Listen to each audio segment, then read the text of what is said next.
Why dip it up when you can dive right in?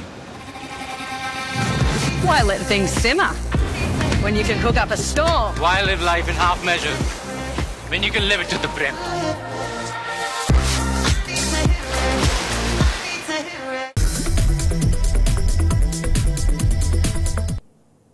नमस्कार, मी वृषाली पाटील बातमीपत्रात आपलं स्वागत करते। या बातमीपत्रात पाहणार आहोत 36 जिल्ह्यातल्या 50 महत्त्वाच्या बातम्या।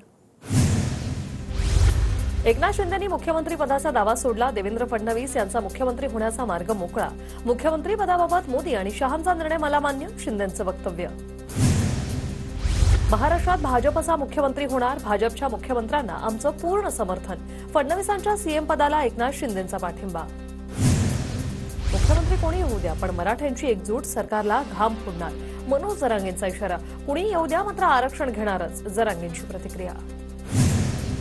मुख्यमंत्री पदाचा मार्ग मोकळा झाल्यानंतर नागपुरात देवेंद्र फडणवीसांना भेटण्यासाठी गर्दी वाढली। हार आणि बुके घेऊन शुभेच्छा देण्यासाठी नेते आणि कार्यकर्त्यांची गर्दी। महायुती असताना सुद्धा राष्ट्रवादीने अपक्ष उमेदवार दिला, त्यामुळे माझं मताधिक्य घटलं। छुप्या पद्धतीने मला पाडण्याचा प्रयत्न केला गेला। महेंद्र थोरवे यांची आदिती तटकरे यांच्यावर टीका। महेंद्र थोरवेंना मी फारसं महत्त्व देत नाही, आदिती तटकरेंनी महेंद्र थोरवेंवर केली होती टीका। ठाकरे गटाचे संघटन करून स्वतंत्रपणे लढलं पाहिजे। स्वतंत्र लढण्याबाबत कालच्या बैठकीत अनेकांचा सूर, अंबादास दानवेंची माहिती। विधानसभेच्या निकालावर मवियातील तिन्ही पक्षांनी एकत्र बसून चर्चा करावी। कुणाचं नुकसान कुणामुळे झालं याची पडताळणी होईल, आमदार विकास ठाकरेंची निकालावर प्रतिक्रिया। काँग्रेस आमदारांनी भाजपात विलीन व्हावं, भाजप आमदार आशिष देशमुख यांचा काँग्रेसला खोचक सल्ला। विधानसभेचा काँग्रेससाठी लाजिरवाणा निकाल, देशमुखांची काँग्रेसवर टीका। काँग्रेसचे आमदार काँग्रेस सोबतच राहणार, उड्या मारणारेच काँग्रेस सोडून गेले। काँग्रेस नेते बाळासाहेब थोरातांचा आशिष देशमुखांना प्रत्युत्तर।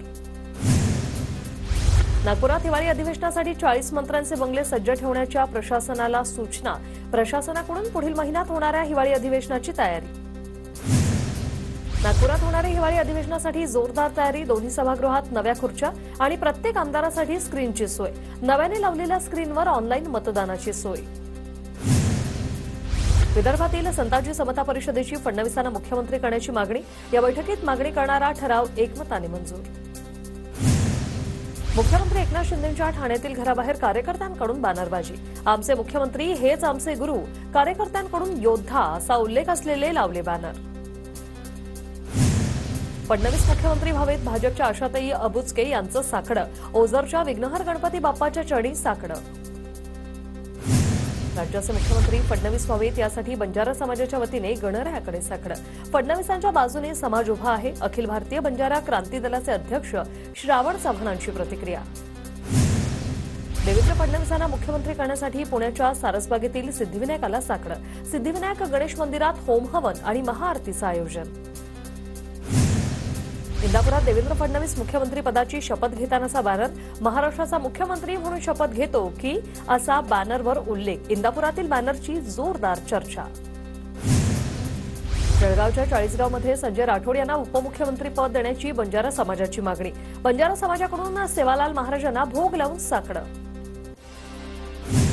मला मंत्रिपदाची अपेक्षा नाही, पक्ष सांगेल त्यानुसार काम करणार, मात्र फडणवीस मुख्यमंत्री व्हावे, भाजप आमदार सुभाष देशमुखांकडून अपेक्षा व्यक्त। विधानसभा निवडणुकीत जे निकाल लागले कार्यकर्ते आणि नागरिक त्यांना मान्य नाहीये। पोस्टल मतानुसार अंदाज येतो, रोहित पवार यांची ईव्हीएमवरून टीका। नाशिकमध्ये ठाकरे गटाच्या पदाधिकाऱ्यांची मंथन बैठक पार पडली। नाशिक जिल्ह्यात ठाकरे गटाचे सर्व उमेदवार पराभूत। आर्थिक उलाढाल आणि ईव्हीएममध्ये घोळ झाल्याच्या तक्रारी। मतदान आणि मतमोजणीच्या आकड्यात तफावतीच्या कुठेही तक्रारी नाहीये। संपूर्ण निवडणूक प्रक्रिया अत्यंत पारदर्शक पद्धतीने राबवली। राज्याचे अतिरिक्त मुख्य निवडणूक अधिकारी डॉ. किरण कुलकर्णी यांची माहिती। बॅलेट पेपरवर निवडणुका घ्या असं भाजप का नाही म्हणत, बच्चू कडू यांचा सवाल। तर आकडेवारी आल्यावर बैठक घेऊन ईव्हीएम संदर्भात भूमिका घेऊ, बच्चू कडू यांची भूमिका। अनेक ठिकाणी मतांमध्ये तफावत, कुठेतरी पाणी मुरतंय। ईव्हीएम विरोधात राजकीयापेक्षा जनआंदोलनाची गरज, अंबादास दानवेंची प्रतिक्रिया। विधानसभेच्या निकालात ईव्हीएमचा मोठा रोल। जे आमदार कुठेही फिरले नाही ते लाखांनी निवडून आले। आम्हाला निकाल मान्य नाही, मनसे नेते अविनाश जाधवांची प्रतिक्रिया।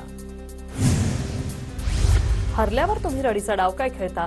कर्नाटक, झारखंड आणि लोकसभेला ईव्हीएम बरोबर होतं का? एकनाथ शिंदेंचा महाविकास आघाडीवर हल्लाबोल. सांगलीच्या विटामधील तहसील कार्यालयावर ईव्हीएम विरोधात सर्वपक्षीय आंदोलन. राष्ट्रवादी काँग्रेस, शरद पवार गट आणि वंचितच्या नेतृत्वाखाली धडक मोर्चा.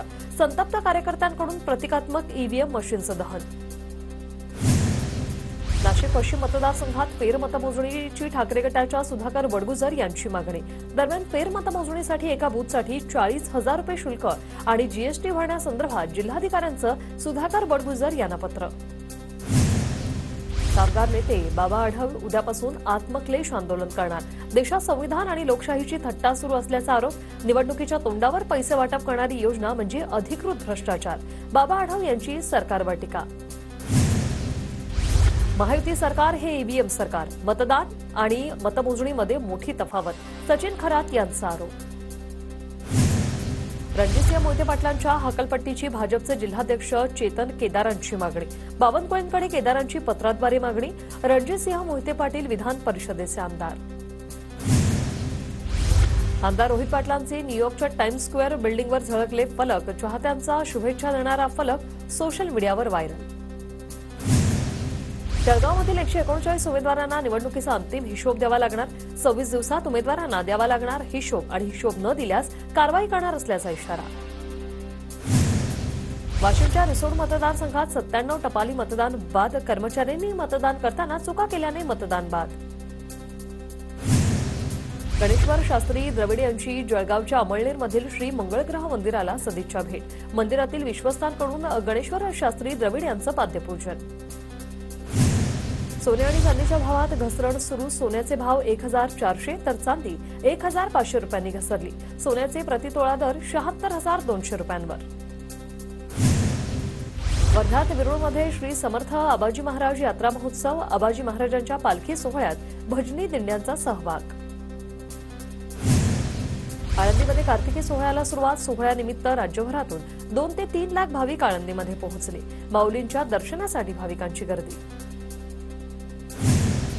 विधानसभेच्या निवडणुका संपताच 2027 मध्ये होणाऱ्या सिंहस्थ कुंभमेळ्याच्या तयारीला वेग.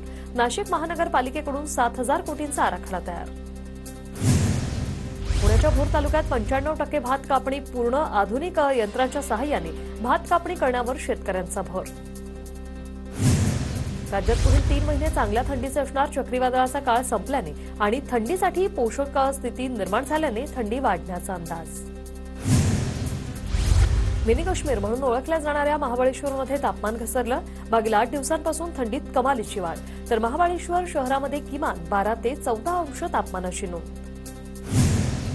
कोकणातही गुलाबी थंडीची हुडहुडी. रत्नागिरीच्या करबुडे खाडी पट्ट्यात दाट धुक्याची चादर. डोळ्याचं पारणं फेडणारी ड्रोननं टिपलेली खास दृश्य. वाशिममध्ये बीएसएनएल कर्मचाऱ्यांचं विविध मागण्यांसाठी आंदोलन. स्वेच्छा निवृत्ती योजना बंद करण्याची या कर्मचाऱ्यांची मागणी. वाशिमच्या मालेगाव तालुक्यातील तरोडी कळमगाव रस्त्याची दुरावस्था. मात्र प्रशासनाचं दुर्लक्ष. रस्ता दुरुस्त करण्याची नागरिकांची मागणी. राज्यात 21व्या पशुगणनेस सोमवारपासून होते सुरुवात. मोबाईल अॅपचा वापर करून गणना होणार. पशुगणनेमध्ये जनावरांच्या जाती उपजातींची नोंद होणार. सोलापूरच्या माढ्यात 2 एकर सीताफळ बागेवर शेतकऱ्यांनी चालवला जेसीबी. भाव मिळत नसल्याने सीताफळ बागेवर जेसीबी चालवला. 2.5 लाखांचं आर्थिक नुकसान. भंडारा जिल्ह्यातील 128 धान खरेदी केंद्रांना शेतकऱ्यांची ऑनलाईन नोंदणी करण्यासाठी परवानगीही आणि त्यापैकी 76 केंद्रांवर धान खरेदी केंद्राला सुरुवातही झाली. लातूरच्या मांजरा धरणातून 20 डिसेंबर नंतर शेतीसाठी पाणी पुरवठा होणार. धरणात मुबलक पाणी असल्याने कॅनलद्वारे शेतीला पाणी देणार.